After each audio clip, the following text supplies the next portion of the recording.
Welcome to Global Citizen Life podcast. Today on the show, we have Robert Wright. Welcome, Robert. Hey, it's great to be with you. Thank you so much for joining us today. So let's kind of jump right in. You have lived abroad for many years. You spent around 23 years living in Japan, Hong Kong, and mainland China. Is that right? Yes, not consecutively, in and out of the US, but 23 years of my working life has been abroad. And all of the years since I was 28 have been traveling a lot to Europe and Asia and Australia and South America and lots of places. So you have quite a perspective then of various cultures and kind of what works, and I don't want to say what doesn't, but what works smoothly and what is a little bit frustrating of getting the end result. That was a very good effort to clean up language. Thank you. I try. So for you over the years, and obviously over the years, lots have changed just with technology and things like that. But what have you found were kind of the smoothest operating countries? Wow. The Western European countries, since most of American culture is kind of rooted in that, so that's the easiest. Mm. Certainly, the country I lived in for the longest consecutive time, 12 years in Japan, might be considered one of the more difficult because the culture is so radically different, the language is so radically different, kind of backwards compared to Mhm. common languages. So those would be the two extremes, I think. Okay. And because when we think about even like Hong Kong, mainland China, and Japan, they are all quite different, but as you said, radically different from the West. What did you find were some of the biggest challenges outside language barrier? I think getting used, and like in Japan, getting used to people that are unfailingly polite, even to the degree where they hide a lot by being unfailingly polite. And particularly in business, that's difficult. The Japanese language and culture does not allow them to say no in a business environment, or for that matter, in a personal environment, which is really challenging for somebody that grew up in the United States, where we expect people to say yes or no, or if they hide it, it's kind of an obvious hide.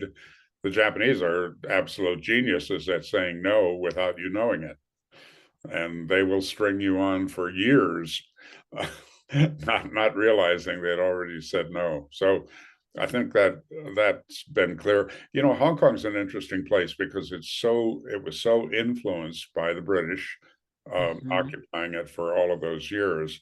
So that even though the population is primarily, percentage wise, I'm going to guess 90% Chinese.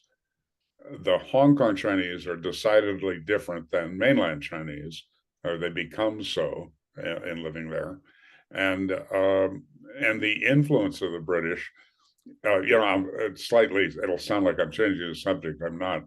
Singapore is the extreme version of that, where if you go to a club, a business club in Singapore, you would think you were in London, or maybe more extreme than London.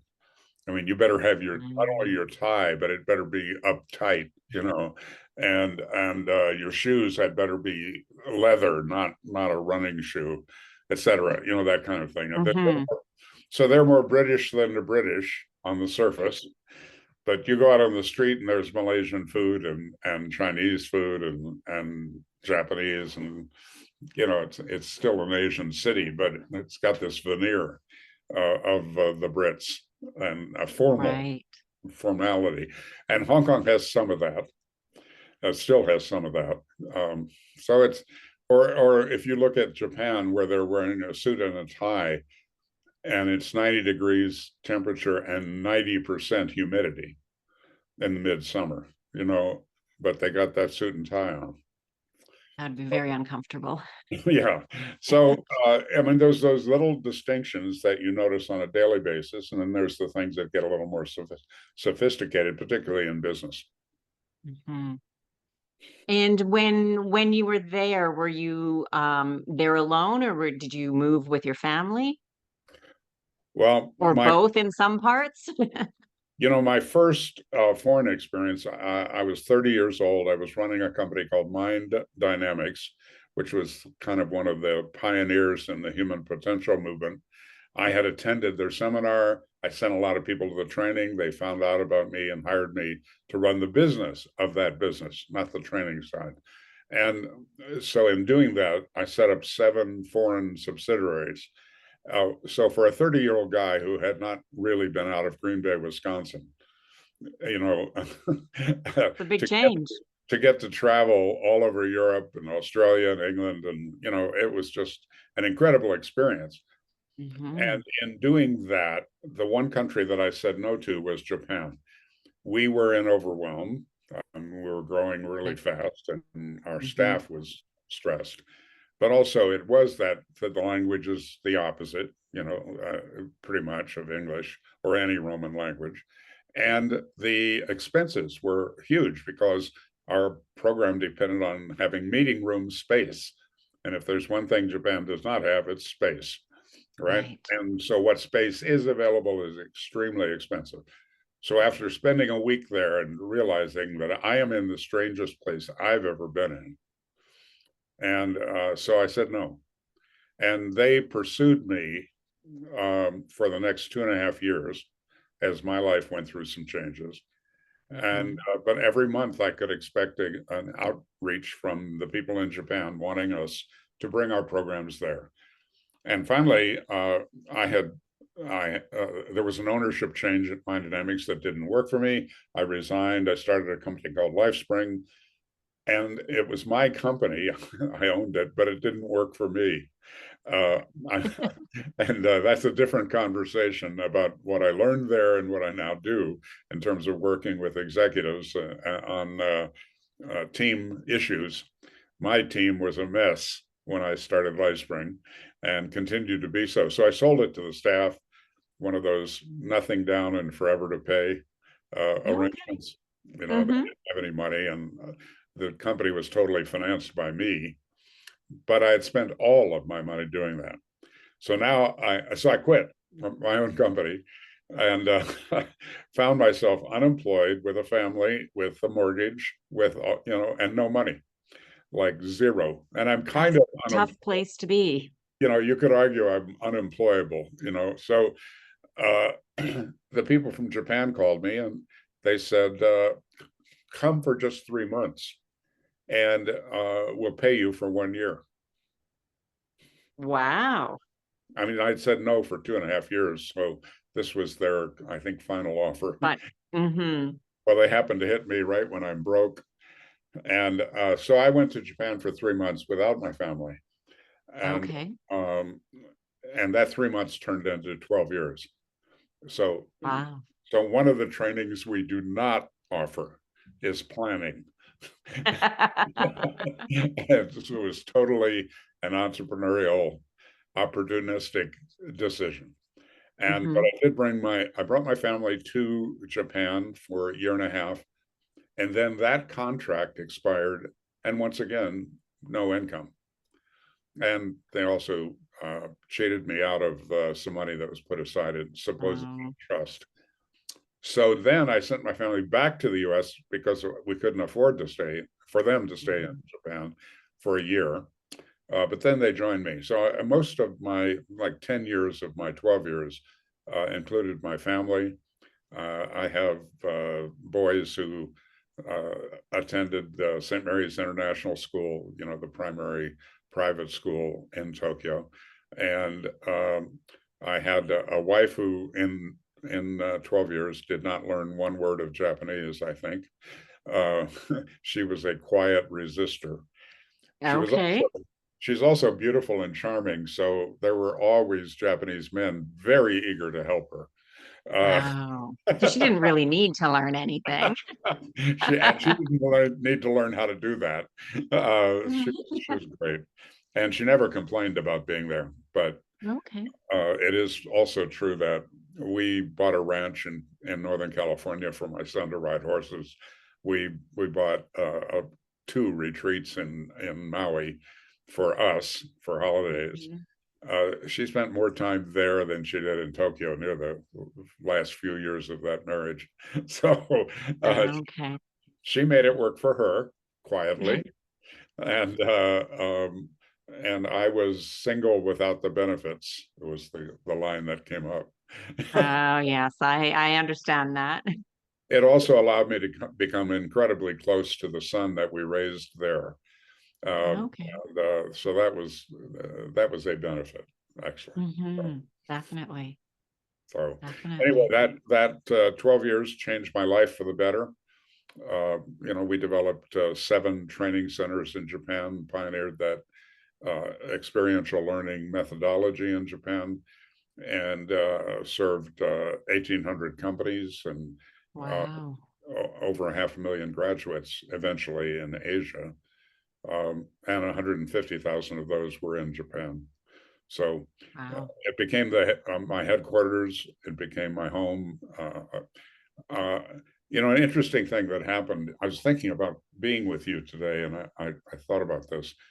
One of the things that long time, they call it old Japan hands, talk about is how people are sent to Japan by US and European companies for usually 2 to 4 years. Okay. They rotate them around to get them different experiences, which I think is a questionable business strategy, but I understand it. And those people, there's 2 main headquarters for foreigners in Tokyo. One is the American Chamber of Commerce, which has hmm 2,500 corporate members. I mean, it's a Wow. big organization and very active, and the American Club. Um, so the American Club bar was famous for, you could sit down at the bar and listen to complaints by Americans who had been assigned to Tokyo to be Okay. a managing director of a company, or the number one or number two in the company. And they're living in a beautiful Western style apartment. The American Club is fantastic, has a gym, has a swimming pool, has activity rooms, has everything, right? Beautiful formal restaurant, informal coffee shop, everything. And they're at the bar complaining about their terrible life in Tokyo. And then 2 years, 3 years goes by, and it's time for the sayonara party. The company Mm. sending them back to the US or Europe or to Singapore or someplace like that. And so they throw the party. It's a tradition, and everybody goes to the party. And there they are crying in front of the room about how much they'll miss Japan. And, it sounds like a dumb story, but it's often repeated. It's Yeah. amazing. For me, when I went to Japan, I was contracted and being kind of taken care of, with a driver and an interpreter and a secretary and, all that stuff assigned to me. So in some ways, I was insulated from the culture. I was being well hmm cared for. Then that company ended that contract, and suddenly I'm on my own. And that was a shock, and it was also good for me. And hmm when I, started my own company there, and we went through some really tough financial times, and the classic. I ate a lot of ramen because it was cheap and filling, and Right. particularly when my family was back in California, it was a tough year and a half or so. But became hugely successful. I mean, I was chauffeured around, and only the second Rolls Royce in Japan was mine, and things like that, and we lived in hmm a beautiful home. We traveled all over Asia and back to the US regularly. We had incredible support personally and professionally, and a big success story. So I've had both sides of that, and I think that like with your listeners, there's a real distinction between going over there to be an entrepreneur, to do something entrepreneurially, or to be a contract person versus being sent by a company where they've done it before. They kind of know how to take care of you. They've usually got housing arranged. They understand the rhythm of all of that. So it's a Right. huge difference. Yeah, it definitely is because when, as you said, when you're sent, I mean, they know how everything works. When you're starting, you don't even know how like the rules work. Right. How do I start things? Where do I go to get things? What type of potential license permits do I need? How does that work? What about taxes?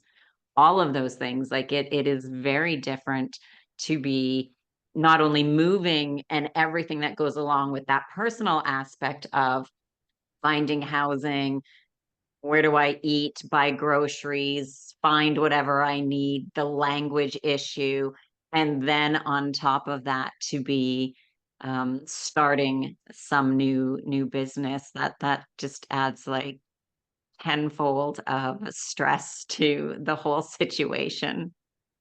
And certainly one of the things that I noticed, it's not a, I don't think people generally don't talk about it, but locals do. It's really hard on marriages because quite often the wife or husband, increasingly, the trailing spouse Mhm. has this kind of, I didn't sign up for this, you know. Yeah. And it's one thing to go to Paris or London or Sydney, uh, where it's really relatively easy to exist. Uh, but it's a much different thing to go to a country where very few people speak English, and the culture is radically different, and the wife or husband ends up alone. The breadwinner goes off to work, has got a purpose, has got a support system around him or her. But the person at home, especially if they're caring for children, that's a real challenge. And my nephew just retired a couple of months ago from the Navy after putting in 20 years, and he and his wife and children, they were stationed all over the world. The military spouse is an interesting person. It really takes Mhm. a tough person, and it's usually the female, though increasingly there's a male trailing Mhm. spouse. And I grew to so admire his wife. I mean, like, she's one of my heroes in the world. She thrived everywhere she went. She had this attitude of learning and growth and connecting and learning and involving herself both in the base and in the culture. And then when he was out on a ship for 6 months, I mean, she had to handle everything. Mhm. And I see some parallels to that with people that have been assigned abroad in business. But there's generally a support system for them. It might not be the best one or the one that someone would want, but I do think that before a family makes a decision to take a foreign posting, it's something that needs to be talked about. I was at one point, I was active in the American Chamber of Commerce in Japan because it was the best lead source for my company. I mean, Mhm. it's not about me being public spirited, but my kind of approach is, if I'm going to do anything, get involved. And so I Mm. ended up as chairman of the uh, seminars committee for the chamber, which was a very active and, I mean, a huge number of programs.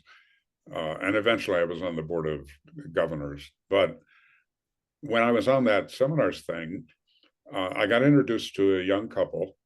They had they had an MBA from Stanford, and both of them, what I think in many ways brought them together, they both grew up in families that were stationed abroad. They're both American born. One of them, I remember, was one of the parents worked for Aramco in Saudi Okay. Arabia. That's got to be one of the strangest foreign postings like ever, Mhm. right? And Yeah. I don't recall where the other ones grew up, but they had that background and they met at Stanford and fell in love and got married. And to get out of Stanford, you have to have a project. To get an MBA, you have to do a business plan for something. You know, it's not required that you activate the plan, but you have to have a plan and it gets tested. And their plan was to do a series of films for people that were going abroad. So Okay. they had 3 films planned and financed. So one was for people that are just making quick trips in and out of foreign countries. Second one was for people that were going to live abroad. And the third one was for the spouse. Oh, okay. So those were the 3 films that they made, 30 or 40 minutes long. And so they were coming to Japan, and of course they want to sell their films at that time. This is pre-video, and confessing my age here.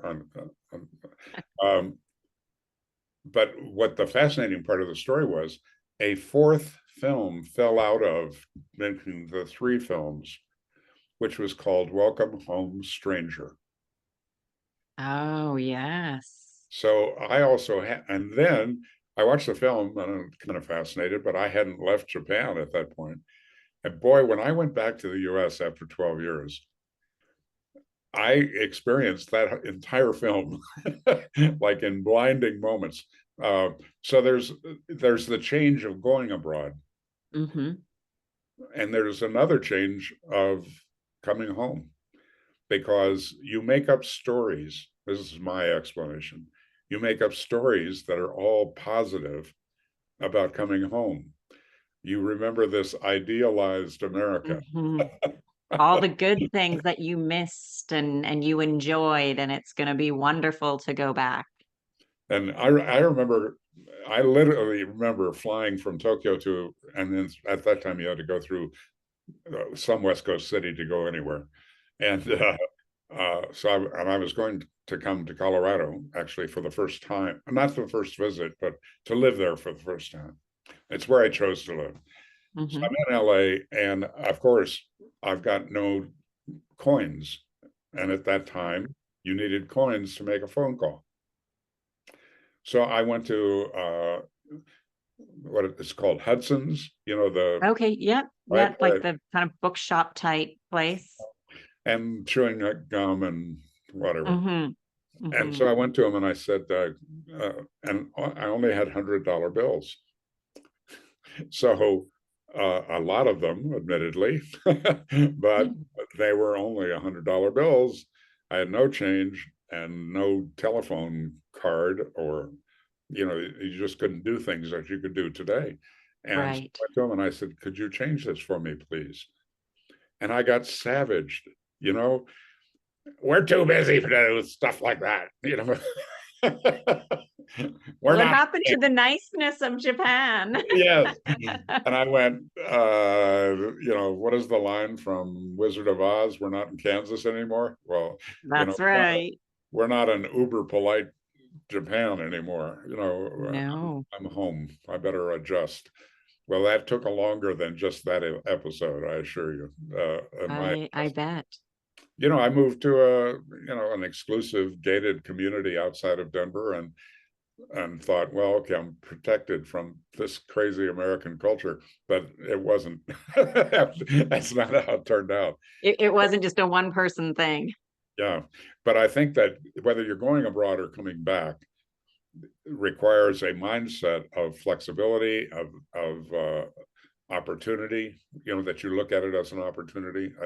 That it does put a lot of pressure on a marriage, Absolutely. because the pressures are different for the working spouse versus the at-home spouse. And quite often the at-home spouse, even if they have incredible talents, find it difficult to get employment because of visa issues, Mm-hmm. and language issues, and you know, all of that. So Yeah, and sometimes, I mean, if they're not, or if they have kids, it's harder to make friends and feel part of the community. Well, the working spouse automatically meets people and will at least have, I use the word friends of convenience. Yeah. because it's like anywhere, even if wherever you work anywhere in the world, some of your coworkers are friends of convenience, and that is ones that when you leave that job, you kind of drift apart. You're not friends anymore. So they're just for that time. And for the working person, they'll automatically have that. And occasionally after work, go for a drink or something like that. And so they automatically also get that social aspect where the the trailing spouse, um, it's harder for them. They have to go out, try to meet people, or, if they have kids, maybe they can meet other parents, but then those other parents, and unless they're in the same situations, are still busy with their lifestyle and what's going on in their current lives. I mentioned my nephew that I'm so proud of, and more proud of his wife, Ashley, because of all of those moves. She was just that kind of Mhm. person that reached out. And at first I thought, well, people on the base will always take care of them. Well, one of the things I've learned from her and from my nephew, Daniel, is that the ladies on a base organize themselves the same rank as their husbands. So the general's wife is always the president of the ladies auxiliary. There's no election. Okay. Hmm. And then all of those levels going down. Good. So if that's your only social situation, you're stuck at the rank your husband is, or Right. if we flip it, what Yeah. your wife is. And Hmm. um, but she had this incredible mindset about reaching out, about everybody's my friend. If they're not, they just don't know me yet. That kind of. Yeah. And I've Right. so admired that. But I think A that's great unusual. attitude. It's a great attitude, and it's unusual. Yeah. And many women are not forward in that way. That Hmm. uh, in a suburb they know how to connect. It might be Yeah. the church, it might be the neighborhood association, it might be the kids' school. Hmm. By the way, how we connected in Japan was we had children in school, so that's an automatic connection. Hmm. There's school events, there's fundraising, there's problems that we all have to get together and solve. You know, Right. so you meet people. Um, Hmm. Actually, I get something funny from a retired friend, an old Japan hand, a fellow entrepreneur in Japan, now retired and rich, rich, rich. He really hit the jackpot. Now he sends me silly jokes almost daily. It's like his hobby, I think. But what I remember about him is, he worked 60, 70-hour weeks. He took huge risks.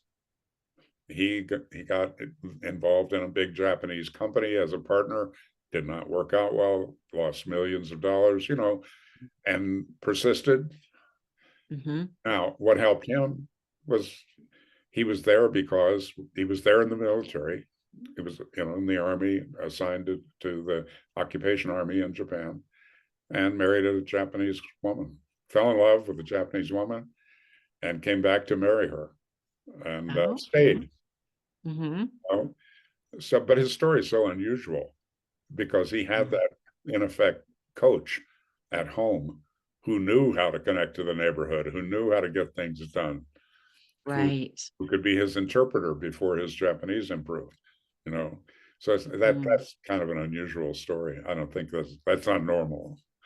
No, and that it makes a big difference when people are moving abroad, if they have that girlfriend, boyfriend, significant other, or even family. When I was talking with somebody just last week, and um, he had moved from Russia to Israel when he was quite young, and then um, I think mid to late 20s, then moved to Canada. But his sister, I can't remember but if his parents too, but for sure I remember his sister had already been living in Canada for many years. So she went obviously with him from Russia to Israel and to Canada, but beforehand. So it made his transition, getting to Canada, learning English, figuring out how it all worked, a lot easier because he had his sister who had already been there for several years. which is helpful, but it's, even more helpful when it's kind of a local person who's been there, makes a big difference in that transition. We have ultimately we had 15 training centers in Asia, and 7 in Japan and 8 in the rest of Asia, and a lot of graduates. And some of those, I mean, I'm not conducting the programs, I'm running a company, but I got to know some people for various reasons. And, you get attracted on a friendship level in a different way than a business level. But when I got to the point where I was going to get my book published in China, and the big thing is you have to get permission. You have to get a number. Okay. So you cannot self-publish because you can't get a number, right? So I'm meeting with the publishing company, and they, they're not Japanese, they're Chinese, they're quite direct. And this man says, now you have to be prepared for your book to be stolen within 90 days. And that it's going to be published on cheap paper, no color. And but it's going to be offered for 1/4 of our price. And then online, they're going to rip off within 90 days, they'll rip off the digital version, the equivalent of Kindle. And they'll sell that for 10% of what we're going to sell ours for. Of course, they have no expenses, right? They just have to program it and put it on. Right. And then some people will do it and put it on free. And I go, why would they do that? Yeah. That's just what I was going to say. Why would they do that? But, it's the equivalent, we joke about the nerd that's still living in his mother's basement doing goofy things, right? Right. There's 1.4 billion people in China, so there's a chance of a lot of those people. There's a lot of people in the basement. So if you buy the equivalent of a Kindle edition of my book for 10% of what we're charging, it's the exact same. I mean, it's well programmed, it's well laid out, but you can get it free if you don't mind a messy layout. Free. So I'm trying to sell a book. It actually became a best-selling book in China, but anyway, I'm sitting there and I'm just confused. I mean, all this time in Asia, I should figure this out, right? But this book is a very public thing. There's a bit of ego involved, maybe. Okay. Maybe a little. Maybe a And little. so I'm sitting there and I'm getting angry, I'm getting frustrated. And the point of the story is that sitting next to me is a woman who is a graduate who loves our work, who loves me, not romantically, but I mean, she really cares about me. And we also had an interpreter there, so she doesn't have to. She's watching what's going on. She's watching that dynamic, and she's watching me near explosion. Now I didn't know that, right? I learned that later. But her meter, was doing that. And so she intervened and she said, Robert, let me tell you about how Microsoft got started in China, which is that they just basically allowed people to steal from them like crazy. Wow. And it's an amazing cross-cultural story and a brilliant story on the part of Bill Gates. I mean, he might be the jerk of all jerks, but the guy is smart, like really smart. And what he did was he let them steal. And then he quietly shifted Microsoft to a subscription program where you couldn't buy the software. Now, we all know that, right? Yeah. That what happened in China is what drove that. Because he gave away the programs, got everybody hooked on Word and using Excel. it. And then he flipped to a subscription program where you have to buy from him. So all of those people that stole his software had to buy it. But he was laughing in the end, still laughing. So she tells me that story, which I kind of knew, but I wasn't thinking of it right then. And she basically said, Robert, whether people buy your book at retail or they steal it, now they know you're thinking, they are or they're not attracted to your work. your credibility goes up because you're the originator, you know. And Mhm. I remember sitting there going, you know, but I think having a guide, having support that we take for granted wherever we live in the world, Mhm. we have support that we don't realize.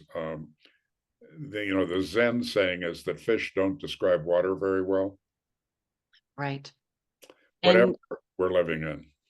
yeah, and it's true. And sometimes it is, and it's hard to do, but to try to look at something from a different perspective. Because lots of times when we're so involved in our stuff, we kind of have almost these side blinders on that we don't or are unable to see the bigger picture or other options that may work. And once it's explained or mentioned, it was, oh, never thought of it that way, or that's a great idea type thing. And so this book that we're talking about, is it your book titled Living an Extraordinary Life? Yes, yes. So now a bestseller in English and Mandarin and also in traditional Chinese, and we're working on the Spanish edition right now. So, Okay. so it's done well. So a few questions about it. Let's start with, how has your life um and everything you've done kind of come into the book? Uh, when first of all, I'm an extreme introvert on all those tests, and also my experience of myself. I'm the guy that can get up in front of 8,000 people, which I have done, and speak. But the moment I get off stage, I'm back to my room alone, ordering room Mhm. service and watching Romanian soccer on ESPN2. I'm the guy that hides, right? So I built Okay. even though I have a very public facing company, and in the early days, I did a lot of the training work myself. But as soon as I could, I started training trainers and Mhm. retreating behind my desk. Now, it would take a therapist and a couch and, probably some tears, to get to why I made those choices, but they worked out pretty well. Mhm. The book is a very public thing. And so for 20 years, people said, write a book about your work. And for 20 years, I had a really well crafted series of excuses. Um, Ah, yes. we'll skip those. It's so embarrassing now. Uh, but I got shamed into writing it by the success of Stephen Covey's book, the Seven Habits book. Okay. And then you find out about how many he sold, first of all. And A lot. secondly, the people that found out about his work through his book. That's what really got Mhm. me. So I wrote the book, and I released it, and I was so nervous. And then, people that I really respect, Ken Blanchard, the one minute manager guy, and the Mhm. situational leadership guy, uh, bought 20 copies for his family and his staff. Wow. And gave me a very nice quote for the book. And my friend, the late John Denver, promoted it all over the world. Some nice things happened. And then I started Mhm. noticing something. I started noticing people say, I would love your book and we're going to buy copies and all that. But I'm disappointed in one thing. So, of course, I would say, what? What? Mhm. And they would say, the book is not about you. And Oh. it's not about my extraordinary life. And in fact, I couldn't even think of my life as extraordinary at that time. And, Mhm. I'd say, the book is not about me. It's about our graduates and their interaction with our material and what they learned and what they did with it later and all of that, which I think is why it's a bestseller, frankly. There is one chapter about me. If we get into that, I might cry. So uh, it doesn't People say. will have to get the book to read that chapter. Yes. The section of the book that chapter is in is about beliefs and the power of beliefs in determining our daily life and our fate, unless we wake up to the power of beliefs, especially the unconscious ones, which is Mm. most of them, by the way. But in that in that section, there's a subchapter called the most limiting belief is I am not enough. Oh, yes. A very popular belief. Mm-hmm. I have clients who are running multi-million-dollar companies. I don't yet have a billion-dollar company CEO, but maybe that's going to happen. But you'd be shocked at the number of CEOs that feel like they're not enough, because And they're it's, like me. In order to cover up I'm not enough, what you do is you say, I'll show them. uh, but I'll even when they show them, like there's it's something crazy missing. because and I say we as like kind of the average person, always think when I make X amount of dollars, I'll feel like I'm enough. When I buy X car, I'll know that, I've done it or I made it. But when you do talk to so many people that have hit whatever that thing or point is, and we think it's almost like winning the lottery. Like just one day, all of a sudden, everything's going to change and it's going to be great and wonderful. But everybody who's hit those milestones, they all just say when it hit, like I made that $1 million. I didn't feel any different. Nothing changed. And those things of, as you said, they're saying that they still feel like they're not enough or can't do it or whatever they are. It's incredible that we think those people would never think that because they've done it. I've got some personal value from therapy, and I've attended over 50 competitive products clients as a customer, as Mhm. seminars, sometimes for me, sometimes because it's the industry, I should know what's going on. I've gone to seminars under false names, so that I could be there. And so I've done a lot of work on me, which kind of goes back to your original question. I mean, I went to that seminar, the Mind Dynamics seminar, at 27 years old. Now, when I graduated from high school, I was named most likely to succeed. I was number 6 out of 300 in grades. And in Mhm. that year, I made more money than my father had ever made because Wow. I had the highest rated radio show in the state of Wisconsin at 17. So, right? So I Hmm. spent the next 10 years of my life making my fellow students wrong. By Mm. 27, I had had an early marriage and failed. I felt horribly guilty.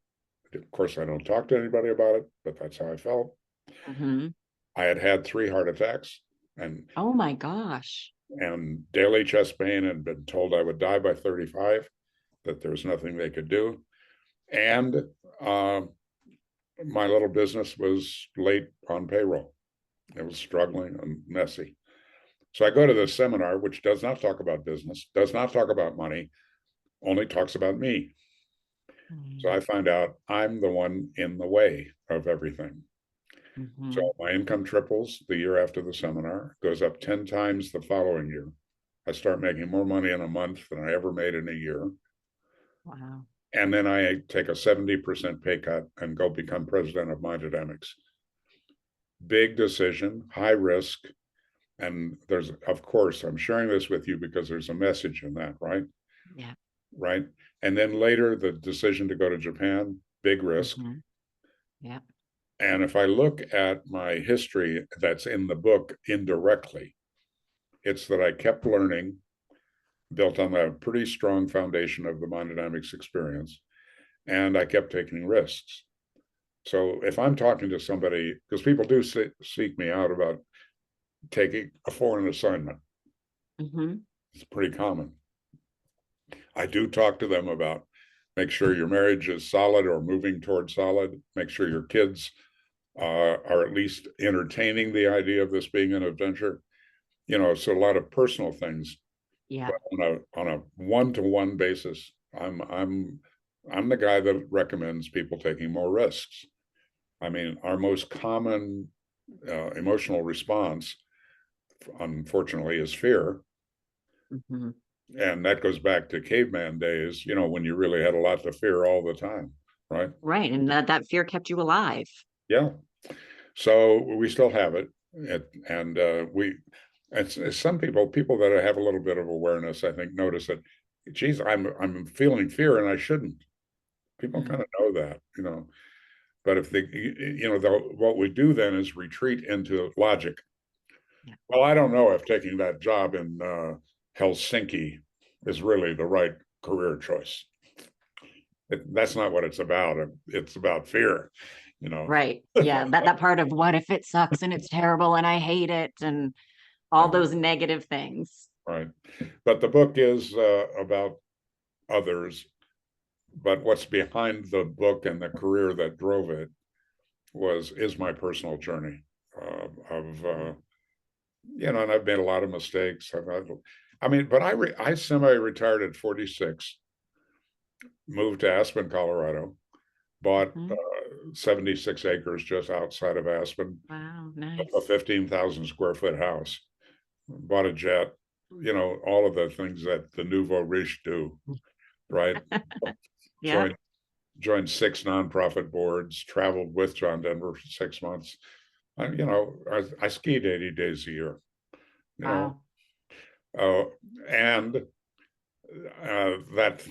the thing about I'll show you as a way to Mhm. overcome I'm not enough is that you can get rich. And I did more Mhm. than I ever imagined. And what's missing is joy and satisfaction, Yes. you know?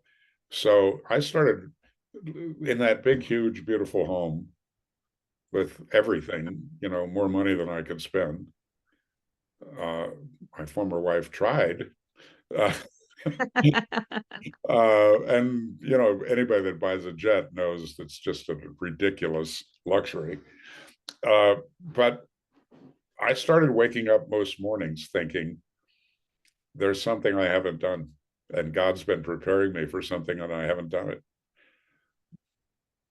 You know, so everything changed then, and here we are today. But I just came back from 6 years in Hong Kong and China 3 years ago. With COVID, drove me Yeah. out. Okay. It Hmm. essentially put me out of business, and that was an adventure. I was pretty comfortable in the U.S. Hmm. Then I thought, wait a minute, my children are grown. I have no excuse for hanging around, and the phone keeps ringing, and people keep telling me I should come. So, and it was great Wow. fun. For 4 of the 6 years was great fun. The last 2 years, not so much. I got banned in China, so uh, Oh. yeah, that was 80% of my revenue. So that was Oh. a overnight shock. Yeah. But the first 4 years, I went all over China. I lived in Hong Kong for those 4 years, and Hmm. traveled. So I went back to Japan and did work, Taiwan, Hong Kong itself, but mostly in mainland China. I saw all of it. I held a panda in my arms, a panda cub. Nice. I got exposed to the most incredible food, the incredible dance, incredible culture, average people, having Hmm. a family dinner in a room the size of this hotel room with 8 people, you know, Wow. Hmm. uh, and just incredible experiences. Met some wonderful people. So, but that takes, I think, some clarity about who you are and what you want to accomplish in the world, and then a willingness to risk to Right. take that chance. Um, I mean, I was sitting again some version of the waking up every day thinking there's something more for me. Uh, I I started thinking, well, this is pretty good. Life's pretty good. I know I'm contributing, that kind of thing. Hmm. And I get this phone call from a former trainer, guy who worked for me, and he had been doing contract trainings in Kazakhstan Oh, every okay. every two I've months. been to Kazakhstan. Oh, so Yeah. I not only had not been to Kazakhstan, I didn't know where it was. He's on the phone. I'm scrambling in Google Maps, to find it. Where is And it? but what happened was he got banned. He got blacklisted, so he couldn't get a visa. And he had 80 people waiting 10 days later Oh for no. for him to be there and conduct our seminar. And so he said, "Will you please cover for me?" So I thought, number one, I haven't been to Kazakhstan. Okay. Good time to go. Good reason. And Haven't been, so. secondly, I wondered to do our basic I hadn't done our basic training, our entry level training for more than 20 years Oh wow. personally. I mean, other people did it. Hmm. I mean, I trained trainers for it, but I didn't do it. And so I said yes. So I go to Kazakhstan, and in our business, on the personal growth side, people go to this basic seminar for a fairly low amount of money, Hmm. generally around $500 for 4 days preaching. Okay. And the way the business model is set up, you hope that you break even on that training. You have no hope of profit, and quite often you have loss. Okay. However, if people choose to go to the second level, which Then is you're making more money. you know, Hmm. and it's also more powerful and all that stuff. Hmm. But watching those percentages is running the business. And so we had in my company, we had 17 years of numbers, and that number was 53%. So if somebody did 53, they were solid. If they did 60, they'd probably get a certificate for them and their spouse at an expensive restaurant for dinner. If they did 65, they probably got a trip to Hawaii or something like that. If they did 40, they were put on the bench.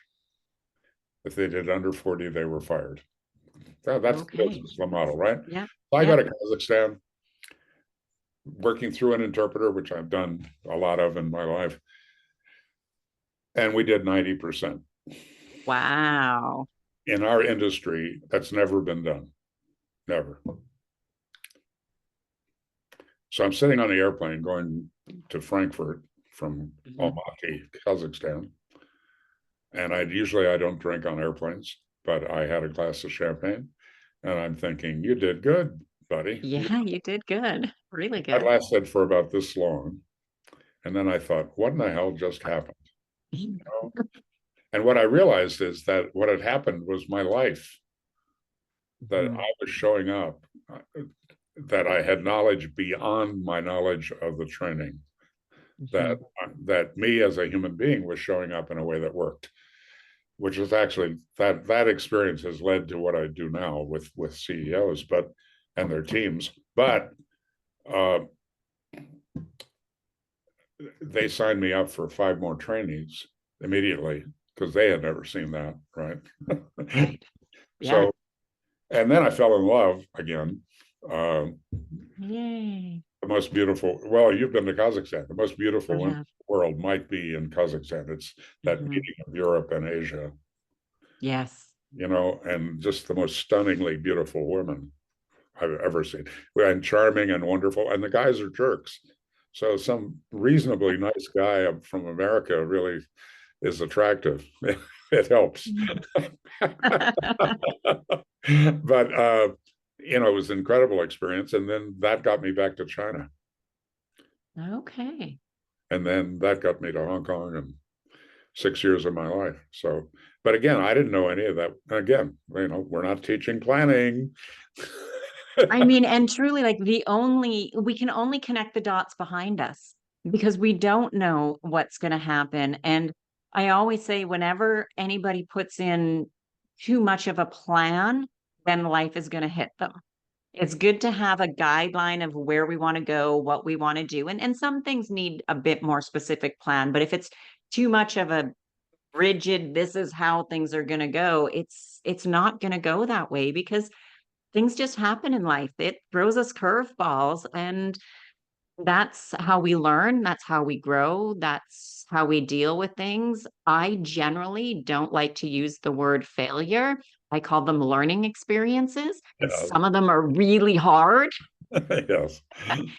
Some of them I never want to repeat again. Um, and just like unexpected things happen. And one of my best friends, and she just said it because I've had just one of those years that absolutely nothing has gone as planned, even with the guideline for me this year, like nothing at all. And I can't remember which one of the things it was, but I said something to her and she looks at me, she's like, didn't see that coming on your bingo card. I'm like, my bingo card? She's like, yeah, everybody has a bingo card of life. And sometimes you just didn't see that number. Like, okay, that's a funny way to look at it. But yeah, it's just life. And we just gotta, I think, kind of, learn from it, try to find the silver lining and keep moving forward because it's through the good times and the bad. I always say this will pass, right? So everybody goes through rough times, whatever it may be. We have that. How we respond to it and deal with it is one thing. And then we go through great times, but they also stop because something either we did or indirectly that somebody else did has a ripple effect on us we've had no control over. And now that good time is on hold for a while because we have to go through and deal with whatever this thing may be. I have not, I know we're drawing close to the end here, but I have not in my career emphasized public speaking. I've done a lot of it kind of because our clients ask for it. If they're putting 10,000 people through our trainings and then their company meeting comes up, I get invited, just, Mhm. but I didn't emphasize it. And in China, though, it just happened kind of naturally. So I was in front of more than 100,000 people in that 6 years in the A public lot of speaking people. side of things, and on the Hmm. training side, about 20,000. But I don't use a script. I use an outline, but I Hmm. have a few favorite little bits, that I might use. But that comes from reading the audience and where they are and how I'm feeling. So I was getting back to my hotel room after these events, and I was thinking, damn, I realized that I had quoted two people that I don't want to quote. Uh, Oh. right. Number one being uh, the late and wonderful Stephen R. Covey. There's some stuff in that book that's really good. And so I would quote him, even though I'm jealous of him and I hate him. I'm exaggerating, of course, Of but course. my ego hates him. But the other person is my former wife, who put me through what one of my friends described as the divorce from hell. And Wow. however, she's a really unusual person. She barely got through high school, Oh. and she doesn't read, and she's one of the wisest people I've ever met. And I have no idea Mhm. where it comes from. And so I quote her. And we met in our business. She loved our business, that business. So the marriage didn't work out, but I learned a lot from her, and I was quoting her. And then, but in kind of in doing that, it like broke a whole lot of barriers in me about showing up in front of people, Mhm. realizing that I'm not probably going to change that much, but I'm pretty okay the way I am, and I am enough, Mhm. And it took all of those impressions, and I don't know that there wasn't like one moment where I Right. got it, but I got it. And so I've always been grateful for the experience. I mean, yeah, I made some money and made some great friends and some great cultural experiences. Ate a lot of ramen noodles at some point too. There was a bit of that. But it's all of it. That's how, that's made you who you were to get through those, to get to where you were at. Like I tell people, I've had some bad things happen, and everybody's definition of bad varies, but I never want to go through those things again. But I am also grateful because I know they've all made me the person I am to be where I'm at today. And with that being said, then too, also the decisions moving forward on things that I can control or how to respond to things that I can't, that's in my control to make me the person who I will become in the future. Yes. And, to some degree, I don't want to get too metaphysical here, but in the journey that God apparently has planned out for us, we're usually not aware of his or her or its plan, and Right. learning to kind of go with some kind of a flow is an interesting challenge, but it's one I've learned both the hard way and the wonderful way, over time. Yes. So, Yes. hey, I've got an offer for folks listening. If they are interested in my work, it's free. For 15 years, I've been doing a weekly e-zine called An Extraordinary Minute. So it's designed to be read in 1 minute or less once a week. And Perfect. it's usually a thought of something from a book or from a video or from my life experience, a quote, and then my comments on it. But again, that you could read in 1 minute or less. So if people are interested in that, it's easy to register. It's also easy to unsubscribe at extraordinarypeople.com, extraordinarypeople.com. And they'll also get access to a 28-page PDF that is shareable with family or friends or colleagues on success. It's what I've learned over the years. I mean, it's not everything, but many people say it's very valuable. So they're both free.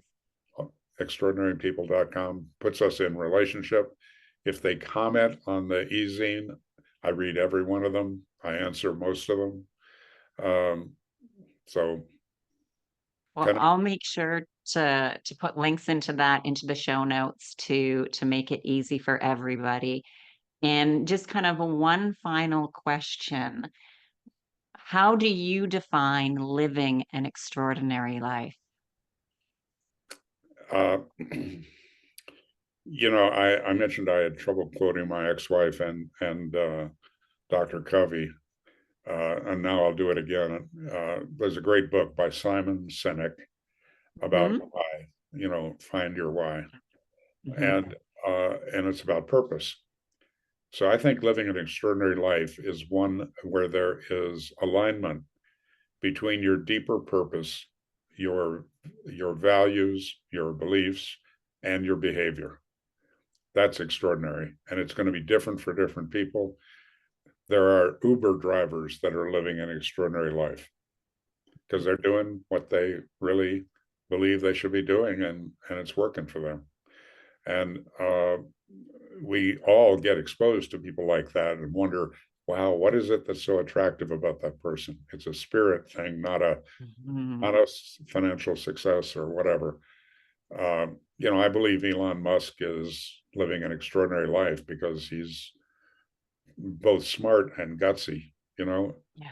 Now And doing what he loves. Doing what he and loves. what he believes in. Right. So that's an extraordinary life for me. It's defined by the person, and it's designed. Really, it's defined by integrity, that alignment between the deepest part of you getting expressed into the world. It takes some work to find out what that is, and which continues. I've had different purposes. I've lived from a different purpose at different points in my life. Starting with, I'll never be poor again, because that's how I started,